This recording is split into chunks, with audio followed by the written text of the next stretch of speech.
Hi friends, പുതിയ ഒരു വീഡിയോയിലേക്ക് എല്ലാവർക്കും സ്വാഗതം. അപ്പോൾ എന്തുണ്ടെന്ന് വെച്ചാൽ പുതിയൊരു റിക്രൂട്ട്മെൻറ്റ് നോട്ടിഫിക്കേഷൻ വീഡിയോ ആയിട്ടാണ് വന്നത്. നിലവിലെ റിക്രൂട്ട്മെൻറ്റ് വിളിച്ചിരിക്കുന്ന ഇന്ത്യൻ ആർമിയിൽ നിന്നാണ്. ഇന്ത്യൻ ആർമിയിലേക്കുള്ള ഓഫീസർ പോസ്റ്റിലേക്കുള്ള റിക്രൂട്ട്മെൻറ്റാണ് വന്നിരിക്കുന്നത്. അപ്പോൾ ഈ ഒരു റിക്രൂട്ട്മെൻറ്റ് കൂടുതൽ ഡീറ്റെയിൽസ് ആയിരിക്കും നമ്മൾ ഇന്നത്തെ ഈ വീഡിയോയിൽ നോക്കാൻ പോകുന്നത്. അപ്പോൾ നിങ്ങൾ ആ ഒരു വീഡിയോ അവസാനം വരെ കാണുക. അപ്പോൾ ഇന്ത്യൻ ആർമിയിലേക്കൊരു ജോലി ആഗ്രഹിക്കുന്നവരാണെന്നുണ്ടെങ്കിൽ തീർച്ചയായിട്ടും ഈ ഒരു അവസരം ഉപയോഗപ്പെടുത്തുക. അതുപോലെ തന്നെ നിങ്ങളുടെ ഫ്രണ്ട്സ് ആരെങ്കിലും ഇന്ത്യൻ ആർമിയിലേക്കൊരു ജോലി ആഗ്രഹിക്കുന്നുണ്ടെങ്കിൽ ഈ ഒരു വീഡിയോ അവരിലേക്കും ഷെയർ ചെയ്തെടുക്കുക. ഇത്തരത്തിലുള്ള കൂടുതൽ വീഡിയോകൾക്കായി ചാനൽ സബ്സ്ക്രൈബ് ചെയ്യാത്തവർ സബ്സ്ക്രൈബ് ചെയ്യുക. സബ്സ്ക്രിപ്ഷൻ വരുന്ന ബെല്ലൈക്കണിൽ ഓൾ എനേബിൾ ചെയ്താൽ മാത്രമായിരിക്കും ഇത്തരത്തിലുള്ള കൂടുതൽ വീഡിയോസ് നിങ്ങളുടെ ഫോണിൽ നോട്ടിഫിക്കേഷൻ ലഭിക്കുകയുള്ളൂ. അതുപോലെ തന്നെ നമ്മുടെ ടെലിഗ്രാം, വാട്സാപ്പ് ഗ്രൂപ്പിലേക്ക് ജോയിൻ ചെയ്യാൻ ആഗ്രഹിക്കുന്നുണ്ടെങ്കിൽ ജോയിൻ ചെയ്യുക. ലിങ്ക് താഴെ ഡിസ്ക്രിപ്ഷൻ ബോക്സിലുണ്ടായിരിക്കുന്നതാണ്. നമുക്ക് കാര്യത്തിലേക്ക് കടക്കാം. ഇന്ത്യൻ ആർമിയിലേക്കുള്ള റിമൗണ്ട് വെറ്റിനറി ഗ്രൂപ്പിൻ്റെ SSC ഓഫീസർ റിക്രൂട്ട്മെൻറ്റാണ് വന്നിരിക്കുന്നത്. ഇതിലേക്ക് മെയിൽസിന് മാത്രമേ അപേക്ഷിക്കാൻ സാധിക്കുകയുള്ളൂ. ഈ ഒരു റിക്രൂട്ട്മെൻറ്റിലേക്ക് അപേക്ഷിക്കുന്ന ഡേറ്റുകൾ നോക്കുകയാണെങ്കിൽ 26/5/2025 അപേക്ഷിക്കാൻ സാധിക്കുന്നതാണ്. അപേക്ഷിക്കാൻ ആഗ്രഹിക്കുന്നവർ ലാസ്റ്റ് ഡേറ്റിന് അപേക്ഷിക്കുക. ഇനി നമുക്ക് റിക്രൂട്ട്മെൻറ്റ് മറ്റ് ഡീറ്റെയിൽസ് നോക്കാം.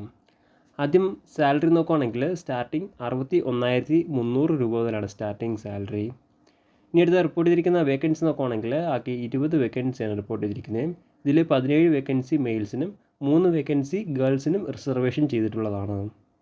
ഇനി അടുത്ത അപേക്ഷിക്കാനുള്ള ഏജ് ലിമിറ്റ് നോക്കുകയാണെങ്കിൽ 21 വയസ്സിനും 32 വയസ്സിനും ഇടയിലുള്ളവർക്കാണ് അപേക്ഷിക്കാൻ സാധിക്കുക. 26/5/2025 ഈ ഒരു ഡേറ്റ് അടിസ്ഥാനമാക്കിയിട്ടാണ് 21 വയസ്സും അതുപോലെ തന്നെ 32 വയസ്സും കണക്കാക്കപ്പെടുക. ഇനി അടുത്ത അപേക്ഷിക്കാനുള്ള എഡ്യൂക്കേഷൻ ക്വാളിഫിക്കേഷൻ നോക്കുകയാണെങ്കിൽ BVSc അല്ലെങ്കിൽ BVSc ആൻഡ് AH ഡിഗ്രി ഉള്ളവർക്കാണ് അപേക്ഷിക്കാൻ സാധിക്കാം. അതായത് ബാച്ചിലർ ഓഫ് വെറ്റിനറി സയൻസ് അല്ലെങ്കിൽ bachelor of veterinary science and animal ഹസ്ബൻഡറിയിലുള്ള ഡിഗ്രി ഉള്ളവർക്കാണ് അപേക്ഷിക്കാൻ സാധിക്കാം. അല്ലെങ്കിൽ തത്തുല്യമുള്ളവർക്കും അപേക്ഷിക്കാൻ സാധിക്കുന്നതാണ്. ഇനി അടുത്ത ഈ ഒരു റിക്രൂട്ട്മെൻറ്റ് സെലക്ഷൻ പ്രൊസീജിയർ എങ്ങനെ നോക്കുകയാണെങ്കിൽ ആദ്യം ഷോർട്ട് ലിസ്റ്റിംഗ് ആണ്, അതിനുശേഷം SSB ഇൻ്റർവ്യൂ, അതിനുശേഷം മെറിറ്റ് ലിസ്റ്റ്, അതിനുശേഷം മെഡിക്കൽ ലിസ്റ്റ്. ഇങ്ങനെയാണ് ഈ ഒരു റിക്രൂട്ട്മെൻറ്റ് സെലക്ഷൻ പ്രൊസീജിയർ. ഇനിയടുത്ത ഈ ഒരു റിക്രൂട്ട്മെൻറ്റിലേക്ക് അപേക്ഷിക്കേണ്ട രീതി ഇങ്ങനെ നോക്കുകയാണെങ്കിൽ ഓഫ്ലൈൻ വഴിയാണ് അപേക്ഷിക്കേണ്ടത്.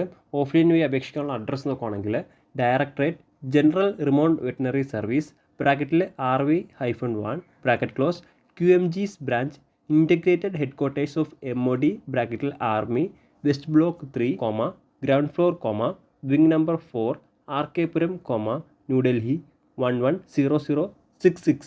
ഈ ഒരു അഡ്രസ്സിലേക്കാണ് നിങ്ങൾ ഓഫ്ലൈൻ വഴി അപേക്ഷിക്കേണ്ടത്. ഓഫ്ലൈൻ വഴി അപേക്ഷിക്കുമ്പോൾ ഓർഡിനറി പോസ്റ്റ് അല്ലെങ്കിൽ രജിസ്റ്റേർഡ് പോസ്റ്റോ അല്ലെങ്കിൽ സ്പീഡ് പോസ്റ്റ് വഴിയൊക്കെ നിങ്ങൾക്ക് അപേക്ഷിക്കാൻ സാധിക്കുന്നതാണ്.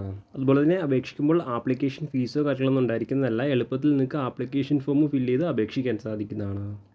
പ്രധാനമായിട്ടും ഇത്രയും കാര്യങ്ങളാണ് ഈ ഒരു റിക്രൂട്ട്മെൻറ്റുമായി ബന്ധപ്പെട്ട് നിങ്ങളോട് ഷെയർ ചെയ്യാനുള്ളത്. എന്തെങ്കിലും സംശയങ്ങളോ കാര്യങ്ങളോ ഉണ്ടെങ്കിൽ ഒഫീഷ്യൽ നോട്ടിഫിക്കേഷൻ അല്ലെങ്കിൽ ഈ ഒരു ആർട്ടിക്കിൾ ചെക്ക് ചെയ്യുക. ഈ ഒരു ആർട്ടിക്കിളിലെ ലിങ്ക് ഞാൻ താഴെ ഡിസ്ക്രിപ്ഷൻ ബോക്സിൽ ആഡ് ചെയ്തിരിക്കുന്നതാണ്. അപ്പോൾ നമുക്ക് മറ്റു വീഡിയോകൾ കാണാം. അതുവരെ ബൈ.